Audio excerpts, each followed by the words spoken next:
ప్రభుత్వ పాఠశాలలోనే విద్యార్థులకు నాణ్యమైన విద్య అందుతుందని రాష్ట్ర పర్యావరణ అటవీ దేవాదాయ శాఖ మంత్రి కొండా సురేఖ అన్నారు. ఖిలావరంగల్లోని ఆర్ఎల్ఈ బుచ్చే ప్రభుత్వ ఉన్నత పాఠశాలలో బడిబాట కార్యక్రమంలో జిల్లా కలెక్టర్ ప్రావీణ్య, మేయర్ గుండు సుధారాణితో కలిసి మంత్రి సురేఖ పాల్గొన్నారు. విద్యార్థులకు ఉచిత పాఠ్య పుస్తకాలతో పాటు బట్టలు అందజేశారు.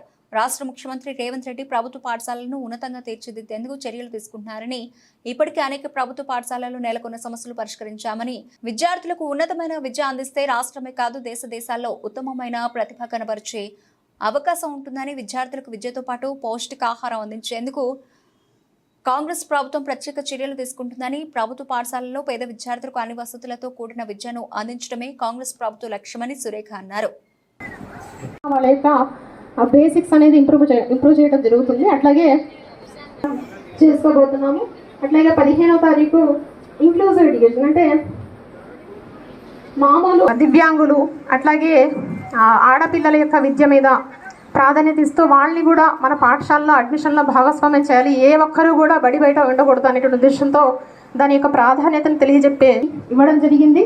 సో దాని ద్వారా డిజిటల్ విద్యాబోధన కూడా లాస్ట్ ఇయర్ నుంచి స్టార్ట్ చేయడం జరిగింది. ఈసారి ఇంకా ఎక్కువ మొత్తంలో దాన్ని ఇంప్లిమెంట్ చేసే దిశగా పయనించడం జరుగుతుంది. ఈ విషయాన్ని కూడా అందరికీ తెలియాలని టీచర్ల యొక్క ఆధ్వర్యంలోనే నిర్వహించి వర్క్స్ని కూడా పంపిణీ కార్యక్రమం చేయడం జరుగుతుంది. అట్లాగే ఈ ఇయర్ నుంచి మనము అమ్మ ఆదర్శ పాఠశాల కమిటీని స్టార్ట్ చేసుకోవాలి. ప్రతి స్కూల్లో ఏర్పాటు చేసుకోవాలి. సాధారణంగా ఆహ్వానిస్తున్నాం. శ్రీమతి పి ప్రావీణ్య గారు మహానగర పాలక సంస్థ మన వేదికలకు సాధారణంగా ఆహ్వానిస్తున్నాం. శ్రీమతి సంజయరాణి గారు అడిషనల్ కలెక్టర్ వరంగల్ గారు వారి వేదికలకు సాధారణంగా ఆహ్వానిస్తున్నాం.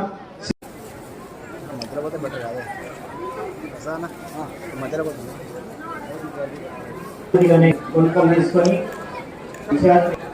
అతిథుల రేణుకాదేవి గారు, శ్రీమతి బైరపోయిన ఉమా యాదవ్ గారి వేదిక మీదకి సాధారణంగా ఆహ్వానిస్తున్నాం. శ్రీ బొన్నివాడిని అందజేస్తున్నారు. వేదిక మీద ఉన్నటువంటి పెద్దలందరూ కూడా అతిథులందరూ కూడా ఈ కార్యక్రమ ముఖ్య అతిథి, విశిష్ట అతిథి, ప్రత్యేక ఆహ్వానితులందరూ కూడా మరి ఈ యొక్క జ్యోతి ప్రజలన కార్యక్రమాన్ని చూస్తున్న అనంతరం ప్రొఫెసర్ జయశంకర్ గారు వారి చిత్రపటానికి పూలమాల కృతులను చేయవలసిందిగా పెద్దలందరినీ కూడా అర్థిస్తున్నాం. చక్కటి కార్యక్రమానికి అనేక రకాల సదుపాయాలు పాఠశాల కల్పిస్తున్నారు. గట్టిగా చెప్పడం ద్వారా ఈ రోజు ఇక్కడ మరి బడిబాట పోస్టర్ ఆవిష్కరణ జరుగుతున్నది. అందులో ప్రభుత్వం చేపడుతున్నటువంటి వీళ్ళందరూ కూడా ఎన్నో పరీక్షలు రాసి వాళ్ళు అవన్నీ కూడా పాస్ అయ్యి ఇంటర్వ్యూస్ అన్ని అటెండ్ అయ్యి వాళ్ళు ఒక సెలెక్టెడ్ పీపుల్ మాత్రమే ఇక్కడికి అర్హత ఉన్న వాళ్ళు మాత్రమే టీచర్స్ గా వస్తారు.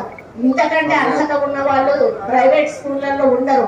కాబట్టి మనం ఈ ప్రభుత్వ పాఠశాలల్లో మన పిల్లల్ని చేర్పించి ఆ టీచర్స్ చెప్పిన విద్యను మరి సరిగా విని అది నేర్చుకొని మీరు పిల్లలకు మళ్ళీ ట్యూషన్స్ కూడా లేకుండా ఇళ్లలో వాళ్ళు చదువుకొని మంచి మంచి ర్యాంకులు తెచ్చుకునేటువంటి అవకాశం ఉంటుంది. మన ముఖ్యమంత్రి గారు కూడా సెమీ రెసిడెన్షియల్ స్కూల్స్ కు పోయే ప్రతిపాదన కూడా ఉన్నట్టు కనిపిస్తుంది. అంటే సాయంత్రం వరకు కూడా వాళ్ళ హోంవర్క్ అవన్నీ కూడా స్కూళ్లలో చేర్పించేటువంటి ఆలోచన కూడా శ్రీకారం చుట్టే అవకాశం కనిపిస్తా ఉంది. అది చేస్తే ఇంకా మన పిల్లలకు చాలా ఉపయోగపడేటువంటి అవకాశం ఉంటుంది. అదేవిధంగా ఇప్పుడు స్కూళ్లలో అన్ని కలర్స్ వేయడం కానీ, మౌలిక సదుపాయాలు కల్పించడం కానీ, ముఖ్యంగా టాయిలెట్స్ విషయంలో ప్రతిసారి కూడా సమస్యలు ఎదుర్కొంటా ఉన్నారు. మరి మొన్న మీరు క్యాబినెట్ మీటింగ్ లో మాట్లాడుకున్నప్పుడు సీఎం గారు ఒకటే మాట చెప్పారు, స్కూల్స్ విషయంలో ఎక్కడ కూడా కాంప్రమైజ్ అయ్యేది లేదు. ఎన్ని డబ్బులు ఖర్చు అయినా కూడా పిల్లలకు నాణ్యమైన విద్యను అందించాలి, అన్ని సదుపాయాలు కూడా కల్పించాలి, మొదటి రోజునే యూనిఫామ్ కానీ బుక్స్ కానీ డిస్ట్రిబ్యూట్ చేయాలి అని చెప్పి వారు చెప్పడం జరిగింది. ఈ లోపలనే పనులన్నీ కూడా పూర్తి కావాలని చెప్పారు. అదే పద్ధతిలో కలెక్టర్ గారు కూడా దాదాపు అన్ని పూర్తి కావచ్చాయి అనేటువంటి మాట కూడా చెప్పారు. ఏ కొద్దో గొప్ప ఉంటే అవి కూడా త్వరలోనే పూర్తి చేపిస్తాము అనేటువంటి కమిటీలను వేసి వాళ్ళ ద్వారా పిల్లల అవసరాలను దృష్టిలో పెట్టుకొని వాళ్ళకే బాధ్యత అప్పించి వాళ్ళ అప్పచెప్పి వాళ్ళ పిల్లలను వాళ్ళు చూసుకునే విధంగా ఈ రోజు అమ్మ ఆదర్శ మరి పాఠశాల అనేటువంటి ఒక కమిటీలను ఏర్పాటు చేయడం కూడా చాలా మరి ఆలోచించి చేసినటువంటి విషయం. అదే పద్ధతిలో ఈరోజు టాయిలెట్స్ మెయింటెనెన్స్ కానీ స్కూల్ మెయింటెనెన్స్ కానీ అది కూడా ఈరోజు సెల్ఫ్ హెల్ప్ గ్రూప్స్ కే ఇవ్వాలనేటువంటి నిర్ణయం ఆల్రెడీ ముఖ్యమంత్రి గారు తీసుకున్నారన్న. ఇక్కడ నుంచి మహిళా మరి గ్రూపుల వాళ్ళే అవి తీసుకోవడం జరుగుతుంది.